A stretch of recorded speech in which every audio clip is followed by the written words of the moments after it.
আমরা ফিরে এসেছি কিন্তু বিরতির পর, অবশ্যই গান নিয়ে এবং অর্পিতাকে নিয়ে। এবং আজকে বারবার বলতে ইচ্ছে করবে, আজকের দিনটা কিন্তু ঐতিহাসিক একটা দিন। আমফান যেরকম ছিল, আয়লা যেরকম ছিল, সেরকমই রেমাল আমাদের কীভাবে তছনছ করবে না আমরা সত্যি সত্যি সেখান থেকে রেহাই পাবো, সেরকম একটা আশঙ্কা নিয়ে, অথচ ভালো মন নিয়ে অবশ্যই গানে গানে যখন আছেন, সবটা নিয়ে আজকের দিনটা একটু স্পেশাল, তাই তো? একদম। আমরা গানে গানে আছি এবং রবীন্দ্রনাথের গানে আছি। অর্পিতা দাস আছে আমাদের সঙ্গে সাত সকালের সুরেতে। অর্পিতা, গানেই যাই, তারপরে কথা হবে, চলো। এই গানটি প্রেম ও প্রকৃতি পর্যায়ের গান, আর গানটি রচনাকাল হচ্ছে 1909 সালে। বেশ।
এবার একটু তোমার কাছে শুনি যে তোমার রেয়াজটা কি করে করো, সারাদিন তোমার কিভাবে কাটে একটু শুনি। সকালে উঠি, ঘুম থেকে উঠে রেওয়াজে অবশ্যই বসি রোজ দিন। বেশ। তারপরে উঠে ঘরের টুকটাক কাজকর্ম থাকে, হ্যাঁ হ্যাঁ। তারপরে আবার সন্ধ্যাবেলা আবার বসি আরো একবার, তখন আবার। আর মিনভাইল তোমার এনগেজমেন্ট, এমনি বই পড়া, দুপুরবেলা বই পড়ি, রান্না করো অল্প অল্প, মায়ের সাথে অল্প অল্প করি। আচ্ছা, ও এখনো মায়ের তত্ত্বাবধানে তো, সেই জন্য বেশ ভালো, মানে সুন্দর আর কি, অনেকটা অবসর তোমার জন্য আছে। বই পড়ো? হ্যাঁ, অবসরে বই পড়ি। বেশ, মানে দুপুর ফ্রি টাইমটা। আর নিশ্চয় গান শেখাও? হ্যাঁ, অল্প অল্প শেখাই। অল্প অল্প কেন? অল্প অল্প কেন? মানে সেরকম এখনো স্টুডেন্ট পাইনি, তাই এখনো। আচ্ছা আচ্ছা, করানো, কিন্তু শেখানোর ইচ্ছেটা আছে, শেখানোর ইচ্ছে, চর্চাটাতে ভালো হয়, তাই না? একদম। বেশ, মানে পুরোটাই তোমার গান নিয়েই তুমি আছো? হ্যাঁ, আমার পুরোটাই গান নিয়ে, গানই আমার সঙ্গী বলতে গেলে।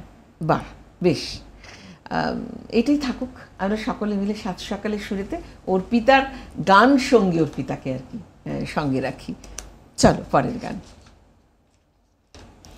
এর পরের গানটি প্রেম পর্যায়ের গান, আর গানটির রচনাকাল হচ্ছে 1925 সালে, কীর্তনাঙ্গের গান। বেশ।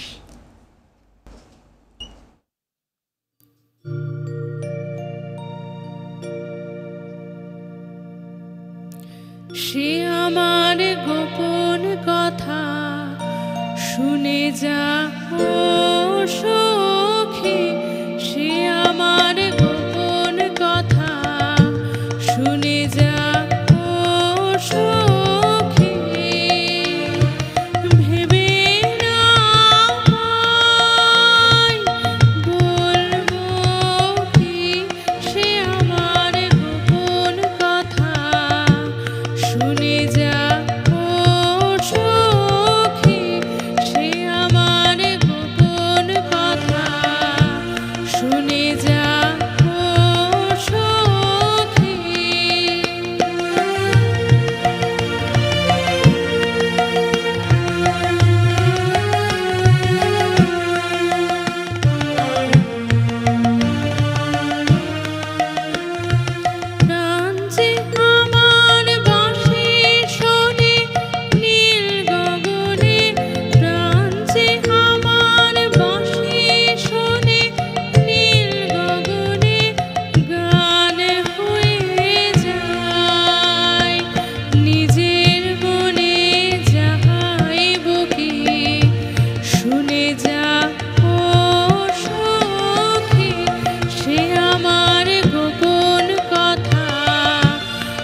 যা ও সখী।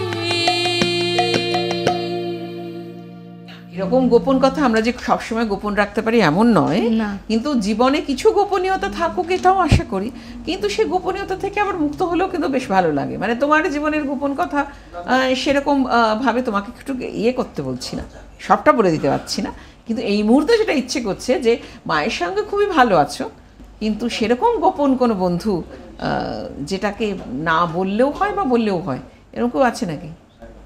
না। ও নেই, তাহলে তো ফ্রি, মানে পুরো মুক্ত জীবন। ভেরি গুড, মানে গানই বন্ধু। আর হ্যাঁ, গানই আমার বন্ধু। অর্পিতার গানই কিন্তু বন্ধু, আমরা সবাই মেনে নিলাম অর্পিতার গানই বন্ধু, তার বাইরে আর কোনো বন্ধু নেই, বেশ বিশেষ বন্ধু নেই। জীবনে সবটাই তো ভালো ভালো ভালো আমরা নিয়ে ভাবতে ভালোবাসি, সবটা যে জীবনে ভালো হয় এমনটা না। না। তোমার কাছে সেই ফিলসফিটা কি, ভালো বা মন্দ, ভালো থাকার ফিলসফিটা কি? আমার কাছে ভালো থাকার ফিলোসফি একমাত্র মেডিসিন, গান। আচ্ছা, বেশ, মানে সব অনুভূতির শেষ কথা শেষ রবীন্দ্রনাথ। কথা রবীন্দ্রনাথ। বেশ বেশ, চল গানে যাই।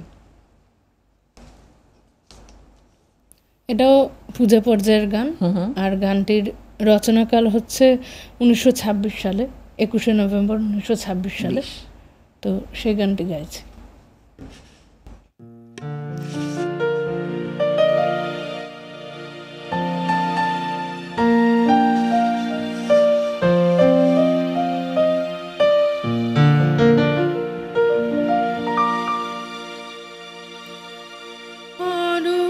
অরূপ তোমার বাণী,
তাহার পুণ্য করুক তব দক্ষিণ পানি অরূপ তোমার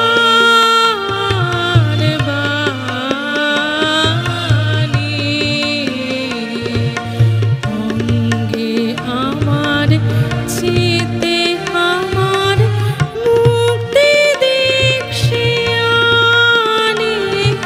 অরূপ তোমার বাণী।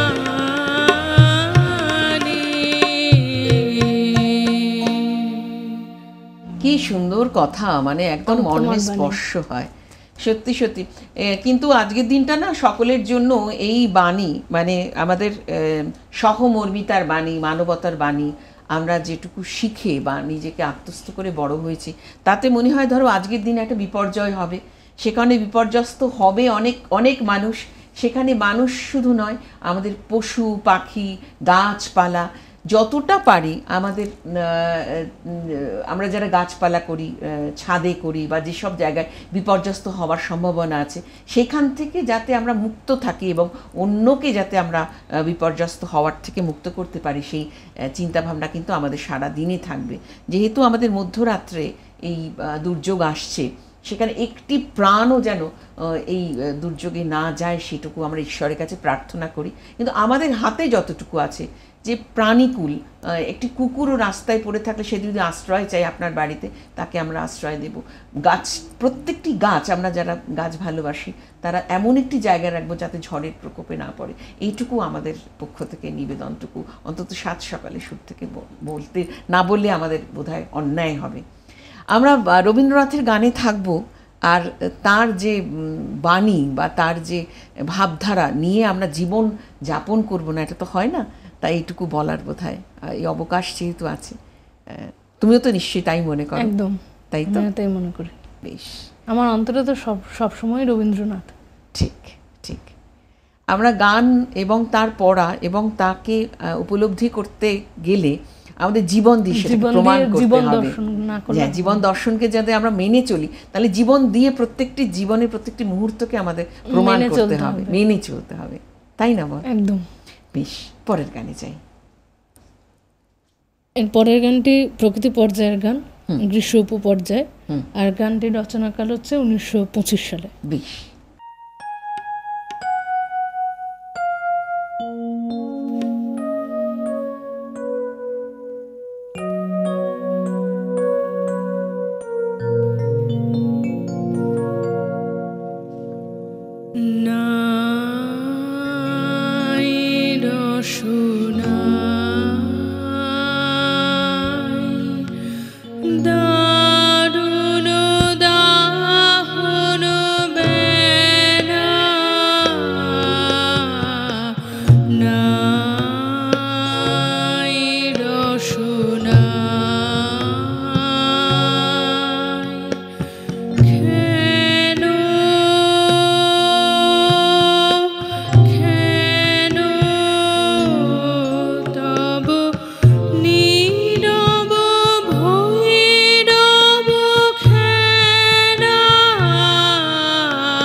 দারুণ দাহন বেলা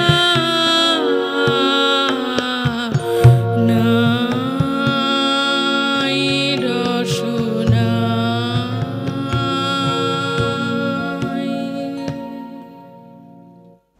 আমরা যেভাবে দগ্ধ হচ্ছিলাম তখন এই গানটা একদম মনের মধ্যে মানে ঘুরে ঘুরে আসছিল, কিন্তু আজকের দিন অন্তত সেই থেকে মুক্তি আর কি, আজকের তাই দিনে না? সেই থেকে কিন্তু আমাদের কিন্তু মুক্ত হওয়ার, মুক্তি দেবার জন্য এবং আনন্দে আর কি মুক্ত জীবনের দিকে এগিয়ে দেওয়ার জন্য আমাদের বন্ধু খুব দরকার। টেলিফোনে বন্ধু আছেন, কি আছেন টেলিফোনে? নমস্কার, সুপ্রভাত। হ্যালো, হ্যাঁ, শুনতে পাচ্ছি। আমি রিনাতে ব্যাগজি বলছি শ্যামনগর থেকে। হ্যাঁ দিদি বলুন। জার্সিদীপ, তোমার তো অনুষ্ঠান সবসময় দেখি, খুব ভালো লাগে রবিবার রবিবার। আমি অর্পিতার গানও শুনছি সকাল থেকে, খুব ভালো লাগছে। অর্পিতা আমার বন্ধু হয়। ও আচ্ছা, অনুরোধ আছে কোনো? বন্ধু নয়, ও কন্যা সমা আমাদের। বেশ, সবাই আমরা বন্ধু।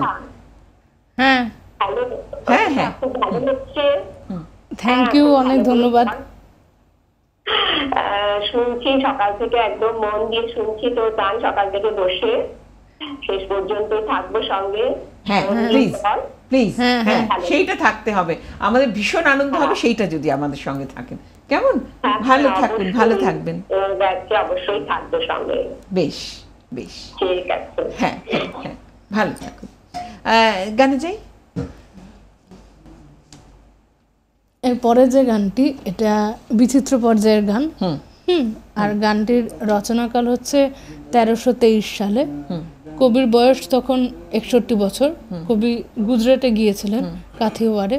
ওখানে একটি গ্রাম্য বালিকা হাতে দুটো মন্দিরে নিয়ে নেচেছিল, আর সেই নাচ রবীন্দ্রনাথের খুব ভালো লেগেছিল।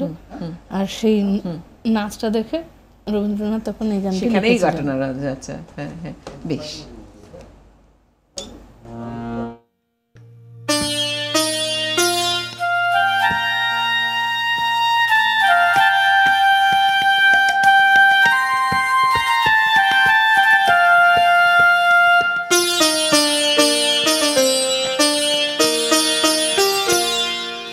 দুই হাতে কানের মন্দির আছে, সদাই বাজে ডাইনে বায়ে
শীতল সংঘাতে দুই হাতে কানের মন্দির আছে সদাই বাজে ডাইনে বাঁয়ে দুই হাতে কানের মন্দির আছে সদাই বাজে।